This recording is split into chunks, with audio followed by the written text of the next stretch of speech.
La fabrique de la nuit.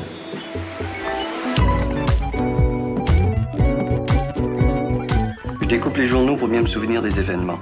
Et je pique ça sur le mur avec mon idéal féminin. Oui, je vais prendre mon plus bel accent anglais. Yes, vas-y. They are out. L'actualité de ce vendredi 24 juin, c'est bien évidemment le fameux Brexit, à savoir la sortie du Royaume-Uni de l'Union européenne, décidé par référendum hier avec près de 52% des voix. Alors comme d'habitude, on ne mâche pas ces mots pour qualifier cet événement. Séisme, cataclysme, choc et autres tragédies viennent peupler les articles écrits sur le sujet. Et comme souvent dans ce type d'événement, le plus intéressant pour nous Français ne réside pas tant dans le résultat en lui-même que dans les réactions qui l'accompagnent. Ainsi du monde économique et financier. Ce matin, la plupart des indices boursiers européens étaient en forte baisse, allant jusqu'à moins 15% pour la bourse d'Athènes. Alors ça signifie que les opérateurs financiers avaient anticipé un rejet du Brexit de la part des Britanniques et s'en étaient réjouis en faisant monter les indices boursiers. C'est un peu une règle psychologique de base dans le monde de la finance, le fameux ennemi de François Hollande.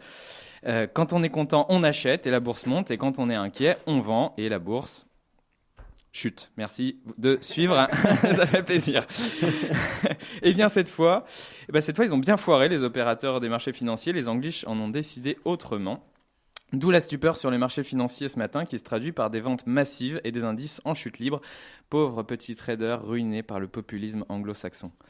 Alors il y en a un autre qui s'est bien loupé, mais bon, c'est pas comme s'il nous faisait le coup à chaque fois. C'est le philosophe à la mèche dans le vent et au sang libyen sur les mains. BHL tweetait ainsi hier dans la soirée: défaite probable du Brexit, déroute donc des souverainistes, des xénophobes, des racistes, reste maintenant à refonder l'Europe. C'est absolument génial d'enfiler dans la même phrase le terme souverainiste, qui signifie être attaché au droit des peuples à décider eux-mêmes, et ensuite de mettre les mots xénophobes et racistes. On s'excuse profondément auprès des historiens de l'an 3000 qui tomberont là-dessus et se demanderont comment notre époque a permis à des pensées de caniveau d'accéder aux plus hautes tribunes médiatiques.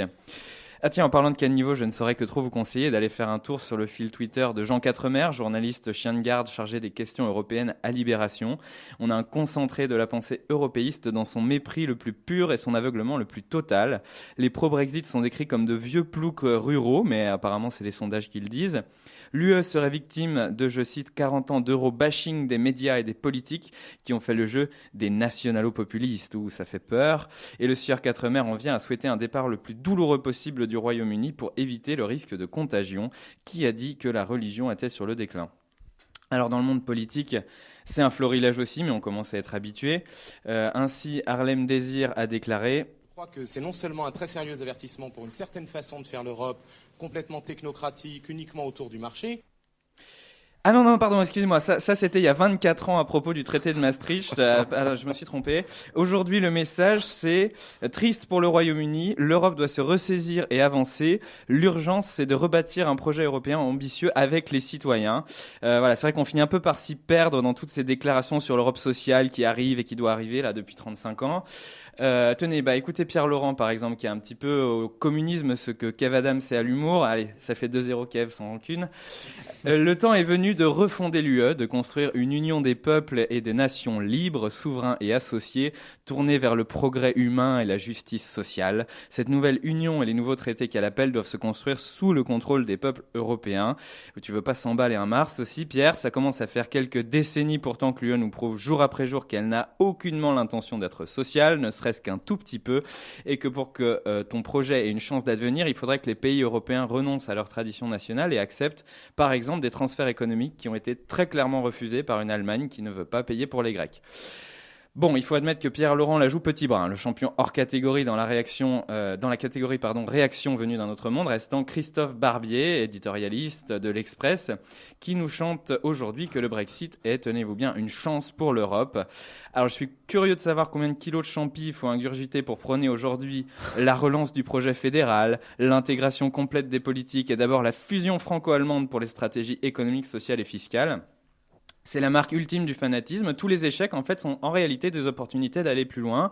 La liquidation du peuple grec, c'est une chance pour l'Europe. La crise des migrants, c'est une chance pour l'Europe. Le Brexit, c'est une chance pour l'Europe. Alors, dans la collection, on attend encore la Troisième Guerre mondiale, une chance pour l'Europe. Ou encore, ce qui devrait logiquement finir par arriver, la fin de l'UE, une chance pour l'Europe.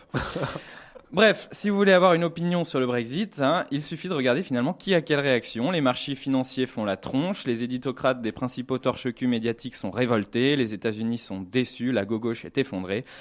Alors bien sûr, on objectera que ce Brexit s'est fait sur de mauvaises raisons, sur la peur de l'étranger, dans une optique nullement anticapitaliste, puisqu'il s'agit plutôt de retrouver un capitalisme national tout aussi libéral que celui de Bruxelles. Soit.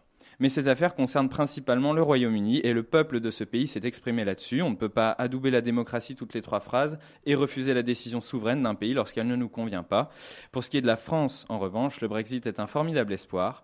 Oui, il est possible de sortir des griffes de l'UE qui tous les jours nous montre que son unique projet est de dépouiller tous les peuples européens de leurs acquis sociaux en éloignant le plus possible la décision politique du contrôle populaire. Selon un sondage récent de l'Université d'Édimbourg, 53% des Français souhaiteraient eux aussi un référendum sur leur appartenance à l'Union européenne. Chiche.